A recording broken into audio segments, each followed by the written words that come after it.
That's it. And literally that same night, I literally was like almost panicking. Like I was in my closet crying and like paralyzed by the amount of faith that I needed.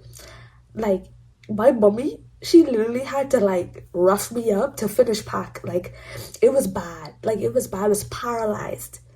Like, but I got it together. I pack up and I was on the bus the next morning.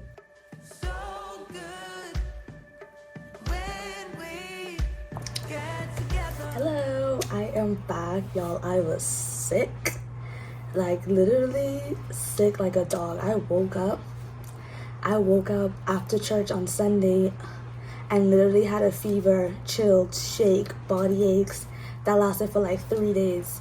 And you want to know what the gag is about that? I was fasting, so I was like,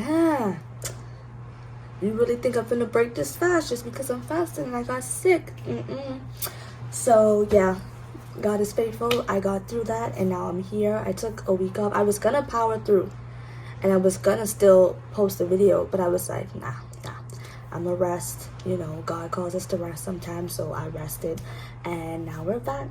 So I want to just share with y'all something that the Lord has literally been telling me for a while now, like since this, like the beginning of this month, honestly. He's just been showing me like, hey, it's already done. Like, and it's the same type of energy that he gave right before I went off to school. Like he was telling me like, you need to build up your faith. You need to lock in. You need to have my word on your heart. You need to put everything else aside. You need to be with me in this time because you're going to need that faith to get to where I'm trying to get you to go.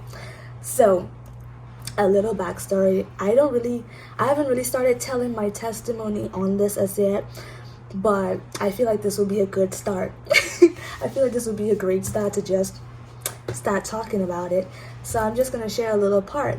If you don't know, I've always wanted to be a nurse. Always wanted to be in like the healthcare system, like healthcare and all of that. So when I went off to school, I wasn't really in the right mindset. I was clouded by a lot of things.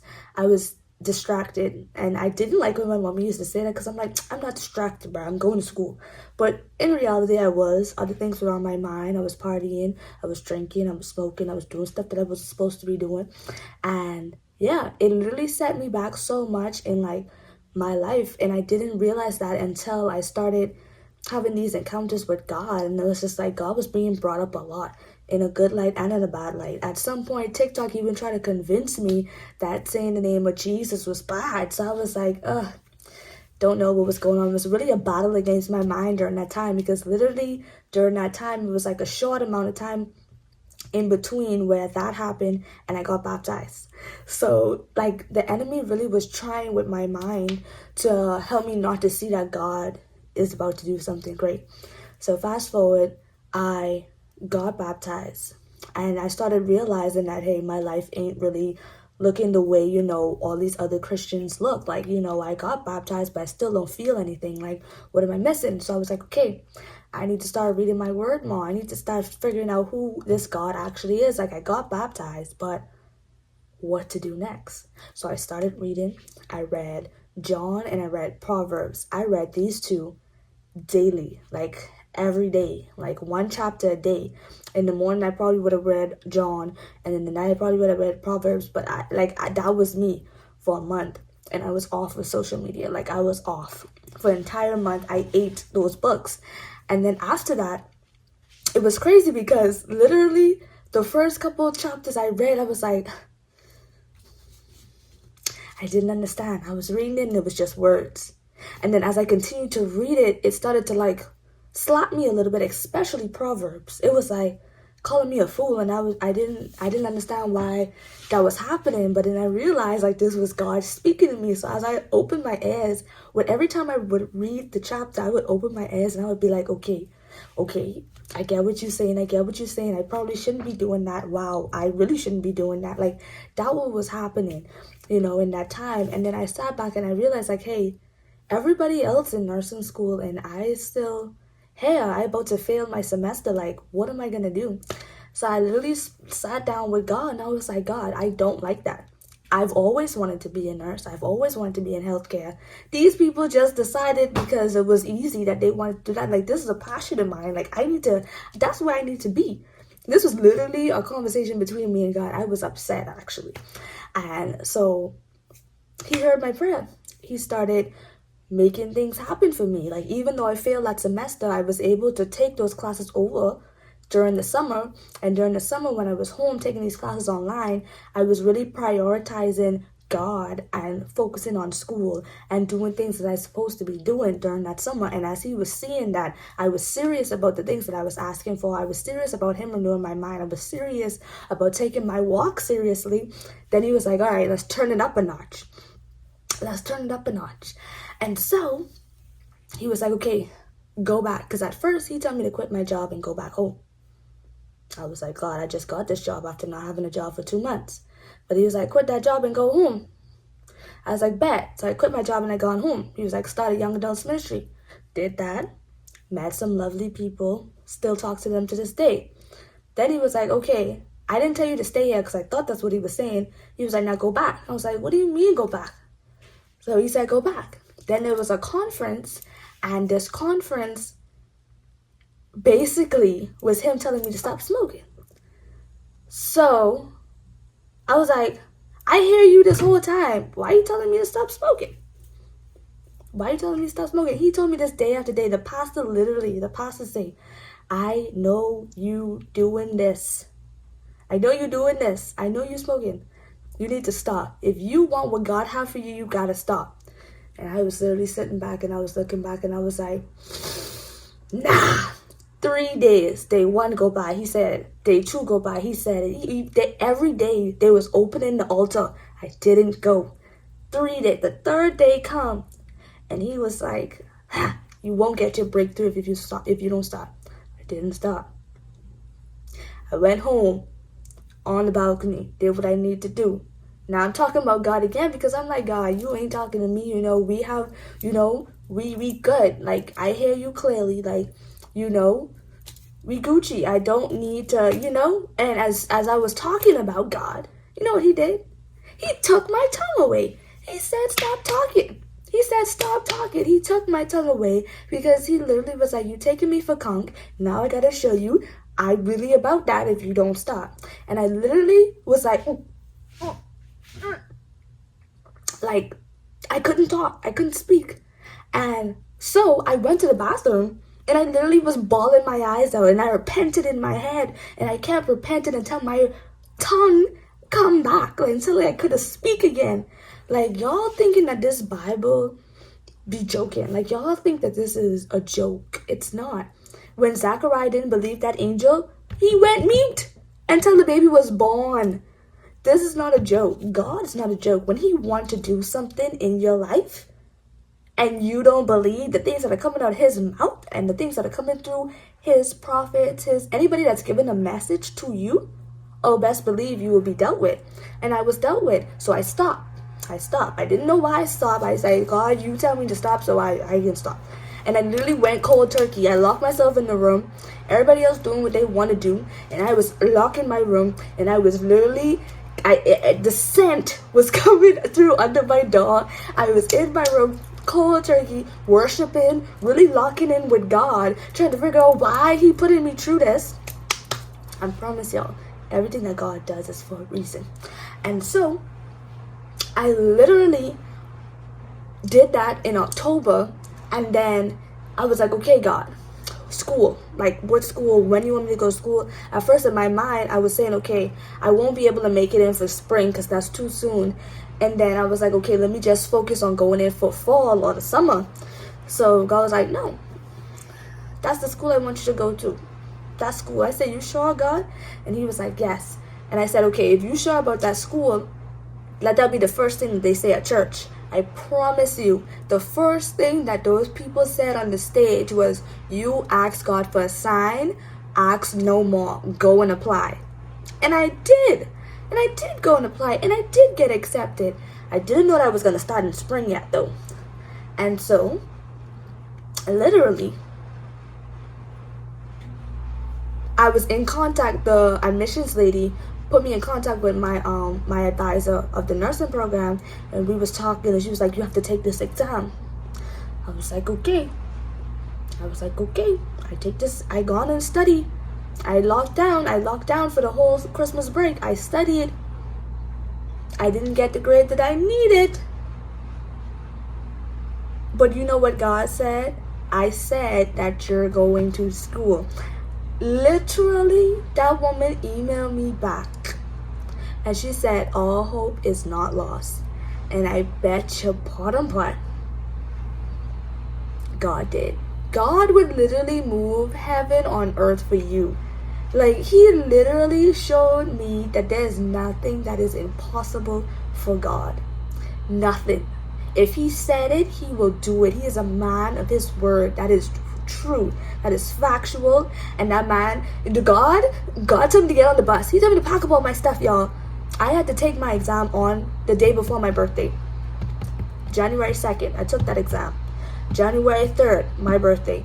The weekend, I had a birthday party. She emailed me. The day I took my exam, said all hope is not lost. She said she'll get back to me. She emailed me again Friday. I didn't want to be sad for my birthday, so I didn't open it. I didn't read it all the way. I just saw that she was saying that, orientation next week. I was like, I could go to orientation if and so I didn't read the rest of the email. Fast forward to Sunday, when my mommy was like, she emailed you back, and I was like, yeah, she emailed me back. So she was like, what the email says? So I now on the phone reading the email to her where my name is on the list for the people to go to orientation. And I said, Mommy, I don't understand. She was like, what you mean you don't understand? You need to be on campus by Wednesday. I said, what? And so then the whole plan of how I gonna pack up my room that I've been living in for 2 years to go to this place. I don't have a dorm. And it's Sunday. I can't contact nobody. It's Sunday. So it's either I get my butt up and go, or I stay here. Monday, I gone back to my community college, and because I'd already registered for class, so I was like, let me go to class just in case, just in case. And mommy's like, what you gone there for? And I was like, So I tell my teacher to see him there. I say, you know what? I just come to class to see how it's gonna be, but I honestly, girl, I just, you can never see me again. I tell him, you can never see me again. He was a cool dog though. So then I go on home, pack up my whole room. Y'all, I literally is in my room having a mental breakdown. Why I ain't happy to pack up my room, I don't know. I was feeling a lot of emotions because I was like, what if I go here looking a fool? I was scared to look like a fool. Packing up my entire room, going on a bus with all of my belongings to literally this new place, and I don't know what's gonna happen. Like, I don't know if I'm gonna be shamed. I don't know if she's gonna be like, no. Like, I didn't know. The only thing I knew is that God said. That's it. And literally that same night, I literally was like almost panicking. Like, I was in my closet crying and like paralyzed by the amount of faith that I needed. Like, my mommy, she literally had to like rough me up to finish pack. Like, it was bad. I was paralyzed. Like, but I got it together. I pack up and I was on the bus the next morning, Tuesday morning. And it took about an hour and 30 minutes to get here. And then I had to Uber. And then I was on the campus. Two big suitcases. Don't know where I going. Asking for help on the way. Looking for that mission. So I go on that missions and I say, I get accepted into the program. I need a dorm. I need a room. I don't know. And she was like, oh, but you have to do this, and that. We usually can't do it in a day, but let's see what we could do. We got everything done that day. I got one of the best housings. I was in my room that same night. No money in sight. No money in sight. Like, God just literally did. Okay? He did. And I literally, ever since that moment, my faith in God was so great. Like, there was nothing that was impossible. The enemy was trying to get me kicked out of school at some point during that semester. my God is nothing impossible. Literally, I literally experienced so much trials in school, but because of that one moment of me jumping on that bus, nothing could take that away from me. And I feel so so blessed to have experienced God in the way that I did, you know? And for him for it to be a year later and I'm still in the same position, even better, and he's continuing to do the things that he said he's going to do for me, it's a blessing. And I'm so thankful for the favor of God to be on me as it is, because I know that it's not only for me, but it's for others. And so, I need a napkin. I don't want to pause the video. So, let me just give me a second. Anyway, yeah. So for God to tell me it's already done, right before I about to graduate, right before I need an apartment, right before everything that I had written down for this year, I already know that. So my happiness is uncontainable. My joy is unfathomable. I don't even know the words. It surges out of my body the way that I'm so grateful to be blessed by God, to have the favor of God. Like, people think that you would want to hide that. Like, no, I want to share that. And that's why I encourage people to take their walk seriously, to walk with God seriously, because that is when you're going to feel fulfilled in life. That is where you're going to see God's hand on your life. It's by truly being obedient to God, not being lukewarm, not being in this place of hypocrisy. Like, no, not being fake about your faith, but truly walking with God.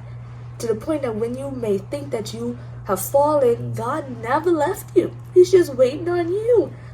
And even if you don't get it together right away, the moment that you do, he literally just there.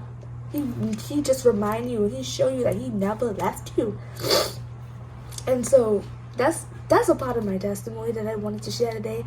I want you to know that it is possible for you. It is not that I'm more special than any of you. It's that I said yes to God.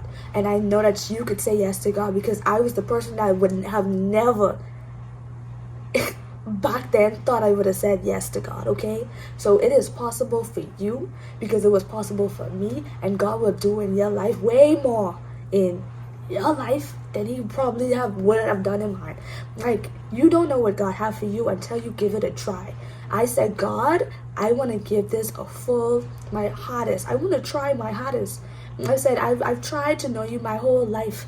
I prayed to you every night because I knew that you was real, but I never truly understood you. I said, after I got baptized, I said, I want to know. I want to really, truly experience you. You have to get to a point where you truly want to experience God. You can't keep wanting to do the same old Sunday morning faith. No, you gotta really get angry at yourself. This is what I told my life today. You got to get angry at yourself. You got to be able to point your fingers back at yourself and be like, hey, I don't like that I do this. I don't like that this hurts God. I don't like that I am not where I'm supposed to be. And you tell God all these things, and you let him help you. You let him help you get to that point. Okay? Don't run from God, but surrender to God, and you will watch him make your path straight. And I just want to end on the scripture that my pastor gave to us today. I've read it before, but just to be reminded of it is so great. It's Psalms 1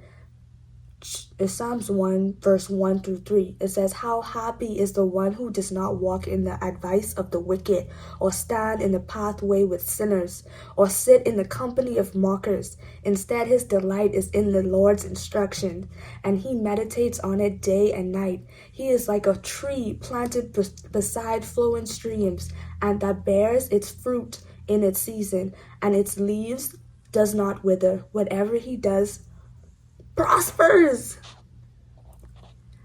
I can't believe that just did that. I don't even know where it stopped, but I'm gonna read it again. How happy is the one who does not walk in the advice of the wicked, or stand in the pathway of sinners, or sit in the company of mockers. Instead, his delight is in the Lord's instructions, and he meditates on it day and night. He is like a tree planted beside flowing streams that bears its fruit in its season, and its leaf does not wither. Whatever he does prosper. And if that ain't the truth, my God, my God, my God. So I just want to leave you guys right there. Right there with that. Like, God is good. He's doing something great. I have more things to come. And I pray that you guys have more to come. Like, you experience the abundance, the blessings, the grace, the favor of God. And you stop walking in darkness, because what are you walking in darkness for? You can't see nothing. God bless y'all. I will continue to keep y'all in my prayers. Make sure that you share this video. I know a lot of people want to hear my testimony, because I say it on live, but like everybody in my live, they already know I'm a crybaby. I'm sorry that I get really passionate. I'm sorry not. Like, but Jesus is my everything. I get passionate about God because he's passionate about me, and he loves me, and I know that because he shows me.